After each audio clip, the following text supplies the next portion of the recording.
Dumating na ang BMW 1300 GSA sa Pilipinas. Ito na rin ang tamang panahon para maningil na ako ng pautang ko kay Elamax. Dahil nung nakaraang linggo ay binilhan ko naman siya ng electric car na tinawag naming sa pangalang Pearl. Kaya sa bidyong ito, samahan nyo kaming silipin kung ano ba talaga ang itsura sa personal ng BMW 1300 GSA at subukan din natin kung kayang bumiyahe ni Pearl mula Pangasinan papuntang Pampanga. First time naming ibibiyahe ng ganito kalayo si Pearl at first time ko ring makikita kung ano bang itsura ng BMW 1300 GSA na first time din na dumating dito sa Pilipinas. Ang tanong, sino kaya ang first Pilipino na magkakaroon ng ganitong klaseng motor?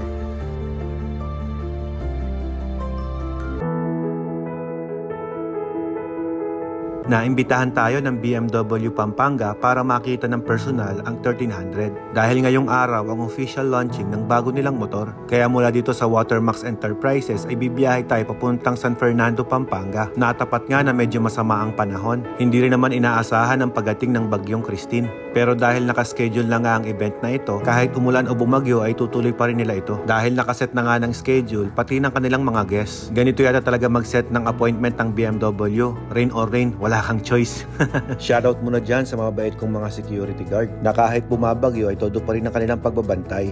Kasalukuyang walang kuryente nga pala dito sa amin sa ngayon. Kaya para makaligo kami, dito kami sa ulan mismo naligo kasama ng mga bata. Sa ngayon ay 80% pa lang ang charge nitong si Pearl. At nakalagay naman dito na kaya niyang magbiyahe ng 320 kilometers. Relax lang ang mode muna ng pag-drive natin kasi madilim talaga sa kalsada. Ito na nga yung sitwasyon ngayon sa expressway. Kita nyo, halos hindi natin makita yung kalsada. Halos zero visibility na nga yung nakikita natin sa sobrang lakas ng ulan. Kaya doble-doble ingat ang ginagawa namin dito. Hindi na baling medyo maliit kami, basta ang importante ay safe kami sa aming biyahe. At finally, nakarating na nga kami dito sa San Fernando, Pampanga exit. Marami din ang tumirik sa kalsada ng mga sasakyan dahil sa lakas ng ulan. Mula nga sa Alcala, Pangasinan, nagkaroon tayo ng 320 kilometers. At pagdating naman natin dito sa San Fernando, Pampanga ay natirhan lang tayo ng 188 kilometers. Sa puntong ito, medyo kinabahan ako kung makakauwi ba kami ng Pangasinan. Ang gaganda ng mga parol display nila dito. Pinapaalala sa akin na bare months na nga talaga. At sa wakas ay nakarating na nga kami rito sa BMW Pampanga. Pagbungad pa lang namin, makikita mo na mula sa labas na ang daming tao dun sa loob. Pati dito sa kanilang parking area ay napakaraming kotse ang nakapark. Ang dami ring big bike ang nakapark sa showroom nila. Pagating mo rito ay well assisted ka ng security guard na nakabarong. Palaging nakangiti ang mga tao dito. At sinalubong din tayo ng mga Amerikano na kaibigan natin. Ang sarap talaga pumunta sa ganitong event, nakaka-good vibes. Lahat ng mga riders dito ay very welcome. Saktong-sakto lang pala ang dating namin dahil 30 seconds countdown na ng opening ng BMW. Kung saan i-release na ngayon yung BMW 1300 GSA. Siyempre, sinamahan tayo ng aking asawa ngayong gabi. Peace bomb, bro. Yeah. Ito yung mga bisita natin. Alright. So, ito na yung pinipicture na ngayon yung ano. Tatagalin na. 4, 3, 2, 1.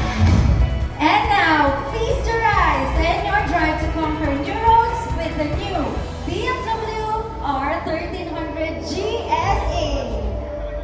Let's go! Woohoo!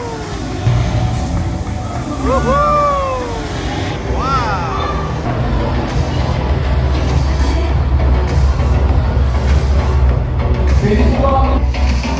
Ganda!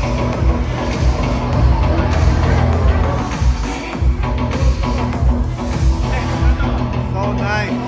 Masasabi kong very successful ang event nila dahil kahit napakalakas ng bagyo, napakaraming tao pa rin ang nagsipunta. Kasing lakas ng dating ng motor na to, ang bagyo na yan. Andito rin ang kliyente ng Watermax na si Miles. Siya ang may-ari ng Aquapura Water Refilling Station na ngayon ay hindi lang namin basta business partner, kasama pa namin sa mga rides. Andito rin si Derek Ramsey ng GS Club Pampanga. Shoutout din sa mga bago kong kaibigan na nakilala ngayong gabi. BRP Pampanga.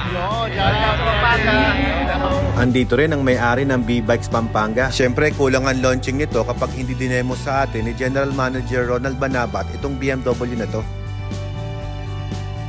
Matapos kong marinig ang kanilang mga explanation pagdating sa motorsiklo, panahon na para magdesisyon kami. Siyempre, sukat-sukatin muna natin para ma-feel natin yung bike. Lahat ang nagpapapicture sa akin hanggat maaari, sinasama ko sa vlog ko, kaya kaway-kaway lang tayo dyan mga guys. Ito nga pala yung top of the line ng 1300 GSA. Kakulay lang siya ng motor na ginagamit ko sa ngayon. Sukat-sukatin lang muna natin para ipakita natin kay Mrs. kung gaano tayo kasaya. Hindi pwedeng pabigla-bigla ang desisyon, kaya dapat kumain muna tayo bago tayo magpasya. Kaya lahat ng mga guests ngayon ay nakapila kung saan kami kakain.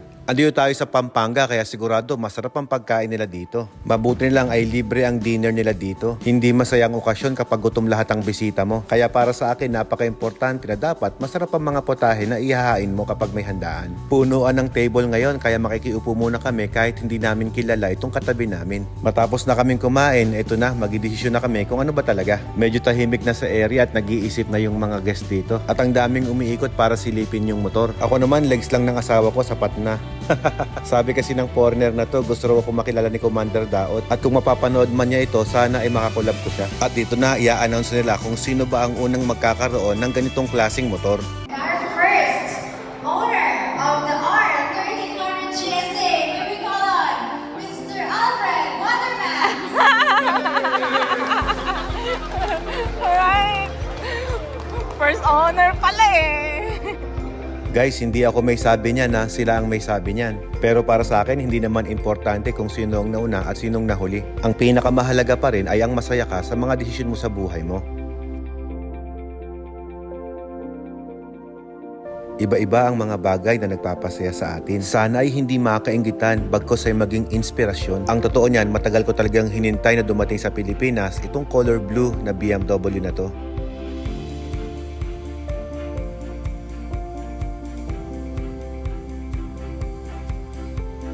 At dahil nakuha na namin ang ultimate bike na inaasam-asam namin ni Ella, meron tayong motor na magagamit sa long rides natin. At syempre, pag nakita nyo kami, ay huwag kayong mahiya na magpa-picture sa motor na ito. I'm happy to share yung joy na mapifeel nyo kapag meron kayong pictures sa ganitong klaseng motor. Nakuha mo ba ang ibig kong sabihin? Mas mahalaga pa rin sa atin ang camaraderie. Mas masarap makita nagiging masaya ang mga tao sa paligid mo sa kabila ng iyong tagumpay. At the same way, ako rin naman, nagiging masaya ako sa tagumpay ng mga kaibigan ko. Lalong-lalo na itong mga followers ko ngayon na nagko-comment sa comment section. Sana ay kung na-inspired ko kayo sa bidyong ito, ilagay nyo na agad sa isip nyo na balang araw kayo naman ang kasunod. Kaya nyo din yan.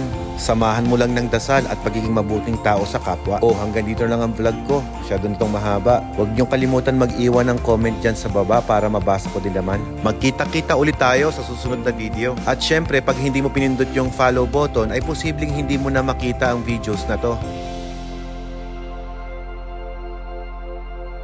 Kahit hanggang Baguio pa pala to eh.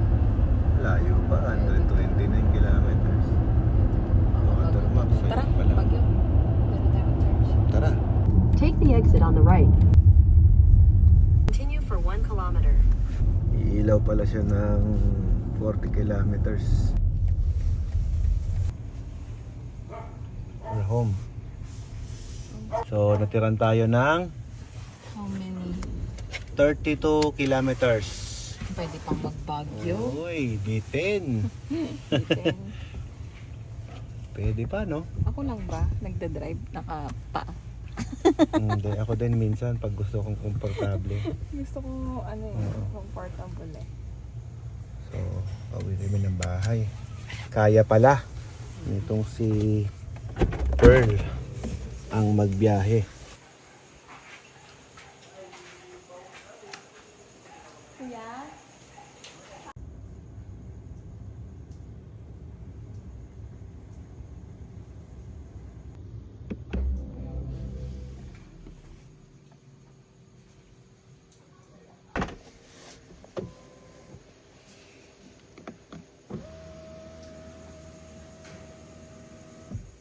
Yan, na-charge na ulit.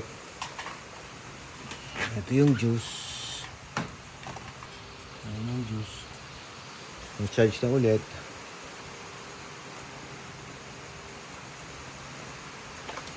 At may pag nakauwi tayo na maaga.